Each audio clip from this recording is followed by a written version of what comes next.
प्रिय मित्र, जय मसीह की। आशा करते कि आप स्वस्थ हैं, आप मस्त हैं और आप प्रभु के कार्य में व्यस्त हैं। मित्र, आज हम उत्पत्ति की किताब को देखते हैं और उसके 41वें अध्याय के 40 पद को हम देखते हैं। प्रियो, यहाँ पर इस प्रकार से पढ़ा जाता है कि यूसुफ की जब जो चर्चा हो रही है, यूसुफ का बोलबाला हो रहा है, यूसुफ आज फेमस हो रहा है। वो कैदी, जो कैदियों के ऊपर अधिकारी, वो गुलाम जिसे खरीद कर पोतीफर ने अपने ही घर का अधिकारी बनाया, और वो अधिकारी जिसके ऊपर पोतीफर की पत्नी ने ब्लेम लगाया, वो बाद में मुजरिम बना दिया गया और उसे जेल में रखा गया। और जेल में स्वप्न को बताकर उन कैदियों को आज़ाद कराया जाता है जो पिलाने हारा और पकाने हारे की बात करते हैं। और 2 साल लेट हो जाता है। 2 साल पहले वो 3 दिन के अंदर ही छूट सकता था, लेकिन परमेश्वर कभी भी किसी को की जल्दबाजी के कारण से वो छुटकारा नहीं देता है जो हम सोचते हैं। अगर यूसुफ भी ऐसा सोचता कि मेरा छुटकारा 2 साल बाद क्यों, जब मैंने 2 साल पहले ही काम किया था और मैंने फिरौन की चर्चा के लिए बोला था, लेकिन ऐसा क्यों नहीं हुआ? क्योंकि परमेश्वर है, सही वक्त पर सही समय पर छुटकारा देता है, सही वक्त पर काम करता है। जैसे कि यूसुफ के साथ हुआ है। उसने कोशिश की कि मेरी चर्चा की जाए और मुझे यहाँ से छुड़ाया जाए, लेकिन परमेश्वर की इच्छा उन 3 दिनों के दौरान नहीं थी जो यूसुफ सोच रहा था। हम भी सोचते हैं कई बार जल्दी से छुटकारा हो जाए, जल्दी से हमारी समस्या का हल हो जाए, पर ऐसा नहीं होता है। प्रियो, हम उन समस्याओं को, उन सारी बातों को परमेश्वर के हाथ में सौंप दें। आज हम यूसुफ को देख रहे हैं कि यूसुफ की चर्चा फिरौन कर रहा है, उसके कर्मचारी कर रहा है, और फिरौन को बात अच्छी लगी है जो उसने ज्ञान की बात की है, समझदारी की बात की है। यहाँ तक कि फिरौन ने अपने कर्मचारियों से कहा, क्या ऐसा पुरुष हमें मिल सकता है जिसमें परमेश्वर का आत्मा वास करता है? और वो कहता है कि तेरे अंदर ज्ञान है, तेरे अंदर बुद्धिमान है, तेरे अलावा कोई भी बुद्धिमान व्यक्ति हमें नजर नहीं आता है। तो प्रिय, यहाँ पर हम जब देखते हैं इस कारण, जो उसके कारण थे बुद्धिमानी के, उत्तम आत्मा पाए होने के कारण से, इसलिए वो चीज यहाँ पर देखी गई है।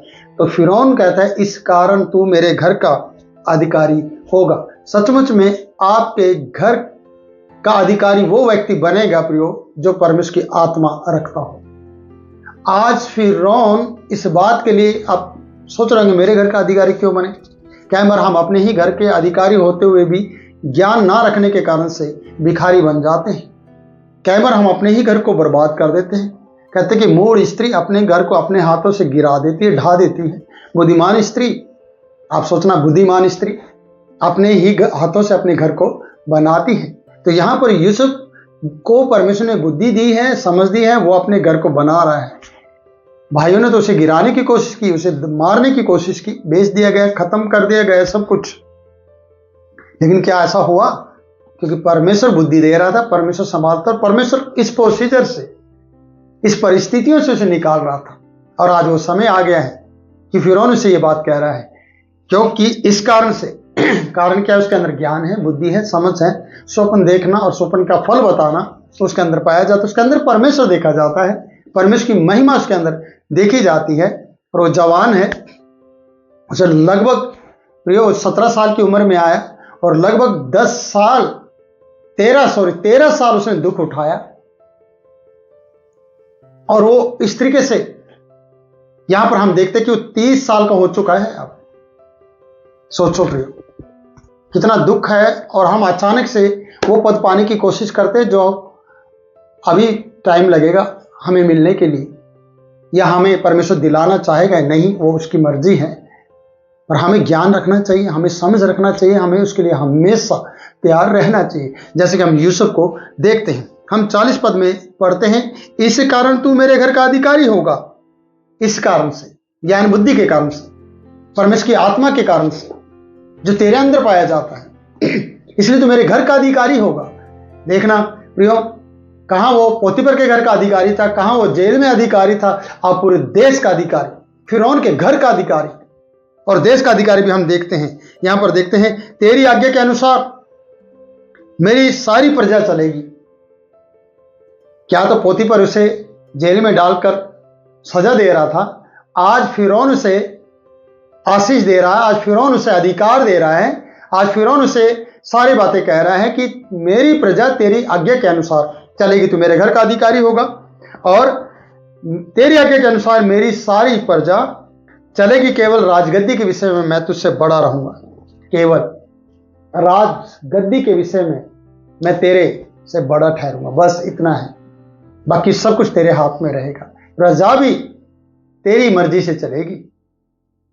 जो भाई लोग अपनी मर्जी से चल रहे थे ना, और यीशु को अपनी मर्जी से चलाना चाहते थे,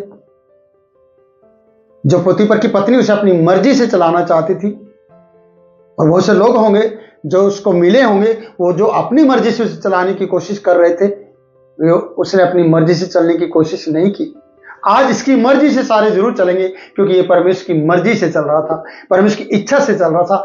आज फिरौन के लोग, फिरौन की प्रजा आज यूसुफ की इच्छा से चलेंगे। ये अधिकार फिरौन ने उसे दिया और ये परमेश्वर की वजह से हुआ है, क्योंकि परमेश्वर उसके संग था, परमेश्वर के संग है। आगे पढ़ते हैं प्रियो, 41 पद। फिर फिरौन ने यूसुफ से कहा, सुन, मैं तुझको मिस्र के सारे देश के ऊपर अधिकारी ठहरा देता हूं। सुन, मैं मिस्र के ऊपर तुझे, सारे मिस्र के ऊपर अधिकारी ठहराता हूं। या तो भाइयों का अधिकारी बनने वाला था, लेकिन उसने पूरे देश का अधिकारी का पद मिल गया है। यही है परमेश्वर की मर्जी। जब हम कहते हैं ना, परमेश्वर तेरी इच्छा पूरी हो, जब प्रभु यीशु मसीह की प्रार्थना को हम देखते हैं, जब चेलों ने उससे पूछा कि हमें प्रार्थना करना सिखा, यूहन्ना ने अपने चेलों को सिखाया, हमें भी सिखा, तब प्रभु ने कहा, तुम किस रीति से प्रार्थना करते हो? इस रीति से प्रार्थना करो, हे हमारे बाप तू जो आसमान में है, तेरा नाम पाक माना जाए, तेरी इच्छा जैसे स्वर्ग में पूरी होती है वैसे पृथ्वी पर भी हो। आज जैसी उसकी इच्छा स्वर्ग में है ना, वैसे पृथ्वी पर भी हो ना, तो आप बड़े बड़े पद के अधिकारी बनेंगे। आपकी मर्जी से होगा सब काम, पर उसकी इच्छा स्वर्ग में है ना, वो पृथ्वी पर पूरी होनी चाहिए आपके थ्रू। यूसुफ के जीवन में उसकी इच्छा पूरी हो रही थी, जैसा परमेश्वर चाह रहा था वैसा उसके साथ हो रहा था। उसने कभी भी कहीं पर भी उसे ब्लेम नहीं दिया, कहीं पर भी उसे दोषी नहीं ठहराया। परमेश्वर तू दोषी है। हम जैसे कि अय्यूब की पत्नी को देखते, उसने उसे दोषी ठहरा दिया, उसने कहा मरना तो मर जा।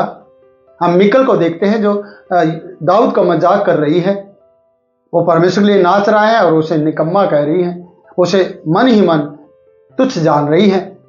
लेकिन परमेश्वर के लोग जो उससे प्यार करते हैं, वो कभी भी अपने परमेश्वर को दोष नहीं देते, उसे ब्लेम नहीं देते, और उसकी मर्जी और उसकी इच्छा को पूरा करते हैं। इसलिए यहां पर लिखा है, फिरौन ने यूसुफ से कहा, सुन, मैं तुझको मिस्र के सारे देश का अधिकारी ठहराता हूं और तेरी इच्छा से सारी प्रजा चलेगी। आज आपको परमेश्वर की इच्छा जानने की जरूरत है, और आज आपको कहने की जरूरत है कि परमेश्वर तेरी मर्जी क्या है मेरे जीवन में, जिससे कि तेरी इच्छा मेरे जीवन में पूरी हो सके। स्वर्ग में तेरी इच्छा है कि सब लोग तेरी तारीफ करें, स्वर्ग में तेरी इच्छा है कि तू पृथ्वी पर रहने वाले लोगों का न्याय करे, स्वर्ग में तेरी इच्छा है कि पृथ्वी के लोग मेल मिलाप और प्रार्थना का जीवन जिए, वो मैं पृथ्वी पर कर सकूं और वो मेरे जीवन के थ्रू आपके द्वारा पूरी हो सके। क्या आप ऐसा सोचते हैं? अगर आप ऐसा सोचते हैं तो सचमुच में परमेश्वर की इच्छा आपके जीवन से पूरी होगी और आप अपने जीवन को परमेश्वर के हाथों में सौंप दे। जैसे कि हम यूसुफ को देखते हैं और हम ऐसे कई किरदारों को देखते हैं प्रियो, बाइबल के अंदर ऐसे किरदार हैं जैसे सदरक मेशक अबेदनगो, और हम यूसुफ को तो देख ही रहे हैं, हम दानियल को भी देखते हैं, हम परमेश्वर के ऐसे जनों को देखते हैं, हम नेमिया को देखते हैं जो अपने बुजुर्गों के पापों को स्वीकार करता है, हम एजरा को देखते हैं जो परमेश्वर की बड़ाई करता है और मारे के लिए सिपाही नहीं मांगता और पहले से राजा को कह देता है कि हे राजा, हमारा परमेश्वर सर्वशक्तिमान है, वो दुश्मन से हमारी रक्षा करेगा और मदद करेगा। क्यों? कई बार दुश्मन ही उन्हें उठाकर ले जाते रहे हैं, क्योंकि वो फिर कहते हैं, उन्हें मालूम है कि हमारे पाप और हमारी गलती के कारण से ये सब बातें हमारे जीवन में हुई हैं, हमारा पाप के कारण से हमारे पिता की ओर से हम गुलाम बने हैं, और हम कई बार पाप करने की वजह से गुलामी की तरफ और विपत्ति की तरफ चले जाते हैं जब हम अपनी मनमानी करते हैं। यूसुफ ने अपने जीवन में कभी भी मनमानी नहीं की और ना मनमानी करते हुए उसे देखा गया है। उसने अपने जीवन को परमेश्वर के हाथ में सौंपा एक सच्चे न्याय की तरह। आज आपको भी और हम सबको भी परमेश्वर के हाथ में अपने जीवन को सौंपना है ताकि परमेश्वर की इच्छा को हम पूरा कर सके। आगे पढ़ते हैं 42 पद। तब फिरौन ने अपने हाथ से अंगूठी निकाल के यूसुफ के हाथ में पहना दी और उसको बढ़िया मलमल के वस्त्र पहना दिए और उसके गले में सोने की जंजीर पहना दी। यूसुफ के हाथ में राजा फिरौन ने अपनी अंगूठी पहना दी। प्रियो, जो अधिकार को दर्शाती है वो अंगूठी राजा की आज यूसुफ के हाथ में है, फिरौन की अंगूठी। वो वस्त्र जो जेल में कभी उसने अच्छे वस्त्र नहीं पाए थे, उसे मलमल के वस्त्र पहना गए। जेल से बाहर आया, वस्त्र बदले गए, लेकिन अब राजा के वस्त्र यूसुफ को पहनाए जा रहे हैं। और यहां पर लिखा है कि मलमल के कपड़े पहनाए गए और उसके गले में सोने की जंजीर डाल दी, सोने की चेन उसके गले में डाल दी। आज हम बहुत सी चीजों के लिए बेचैन हैं, उन चीजों को पाने के लिए जो समय से पहले हमें मिलने वाली नहीं है। इसलिए अपनी बड़ाई के लिए कुछ ना करें, परमेश्वर की बड़ाई के लिए सब कुछ करें। परमेश्वर आपकी बड़ाई करेगा, समय आने पर आपकी इज्जत बढ़ाएगा। याकूब का खुदा है वो, सदरक मेशक अबेदनगो का खुदा है वो, अब्राहम इसहाक याकूब का खुदा है वो आपकी इज्जत बढ़ाएगा और आपका आदरमान सम्मान करेगा। वो आपको कभी शर्मिंदा नहीं होने देगा, क्योंकि आपका परमेश्वर जिंदा है, हम सब का परमेश्वर जिंदा है। इसलिए यहां पर बताया जाता है कि यूसुफ के हाथ में उसने अंगूठी पहनाई, मलमल के कपड़े पहनाए और उसको बढ़िया मलमल के कपड़े और जंजीर, सोने की जंजीर पहना दी। प्रियो, मैं आपसे कहना चाहता हूं कि एक समय आएगा कि जो वस्त्र के कारण से आपको अपने शरीर में चुभन हो रही है, जो वस्त्र आपके मैले कुचले होते जा रहे हैं, एक समय आएगा आपके वस्त्र बदल दिए जाएंगे और वो वस्त्र की जगह मलमल के वस्त्र आपके शरीर पे होंगे और ये उन राजाओं के द्वारा आपको पहनाए जाएंगे जिनके बारे में कभी आपने सोचा नहीं है। जिन राजाओं की वजह से आप जेल में हैं, जिन राजाओं की वजह से आपके साथ बुरा बर्ताव हो रहा है, जिन सरकार और राजा की वजह से आपको तुच्छ समझा जाता है, वही आपकी बड़ाई करेंगे। जैसे कि हम पढ़ते हैं, उन्हीं के हाथों की अंगूठी आपको पहनाई जाएगी, उन्हीं के द्वारा। ऐसा समय आने वाला है आपके जीवन के अंदर। मैं परमेश्वर के दास आपसे कहना चाहता हूं कि आपको नई जुतियां पहनाई जाएंगी, आपको नए वस्त्र पहनाए जाएंगे और यहां तक कि वस्त्र भी ऐरा गहरा नहीं, मलमल के वस्त्र होंगे। आप जिस सोने की ताक के लिए इतना प्रबंध करने की कोशिश करते हैं, आपके हाथ में आज कोई भी अंगूठी नहीं है, आपकी दी बेटी के लिए, बच्चों के लिए कोई भी ऐसा सोने का जेवर नहीं है, कोई बात नहीं, समय आने पर परमेश्वर उसका प्रबंध कर देगा आपके लिए। जैसे कि हम यूसुफ को देखते हैं, क्या कोई गुलाम को या बेचे हुए व्यक्ति को जिसे खरीदा गया हो उसे ये सब चीजें देगा? पर परमेश्वर का आत्मा जिसके अंदर वास करता है, उसे अंगूठी भी पहनाई जाएगी, उसे जंजीर भी पहनाई जाएगी, उसके कपड़े भी बदल दिए जाएंगे, उसे मलमल को पहनाया जाएगा, उसे अधिकारी भी बनाया जाएगा। प्रजा उसके कहने के अनुसार चलेगी, ना दाएं ना बाएं मुड़ेगी, उसकी आज्ञा के बगैर। वो घर का अधिकारी बनेगा, वो देश का अधिकारी बनेगा। जो परमेश्वर की आत्मा जिसके अंदर वास करती हो, जो परमेश्वर की आत्मा के द्वारा चलाया जाता हो, वो देश को चलाने की ताकत रखता है। जैसे कि हम यहाँ पर यूसुफ को देखते हैं।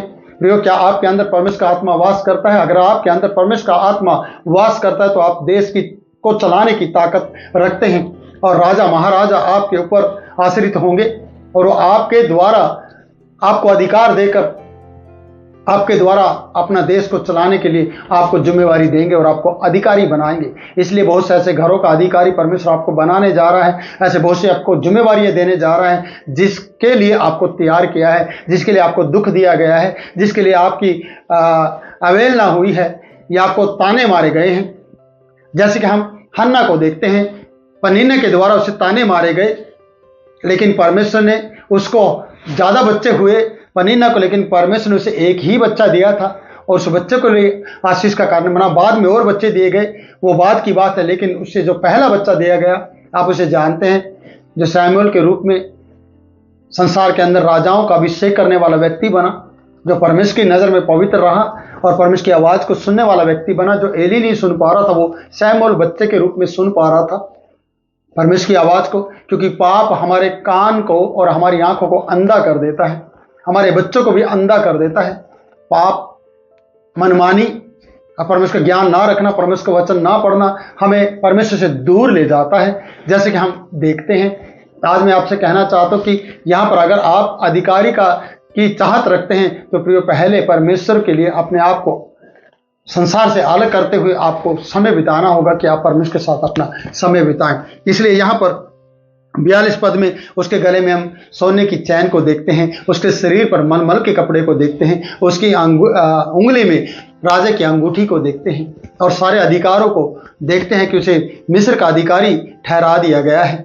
आज आपके साथ भी ऐसा ही होने वाला है। मैं आपसे कह रहा हूं, आप विश्वास करें और इस वीडियो के द्वारा आप आशीष पाएं और औरों को भी आशीषित करें।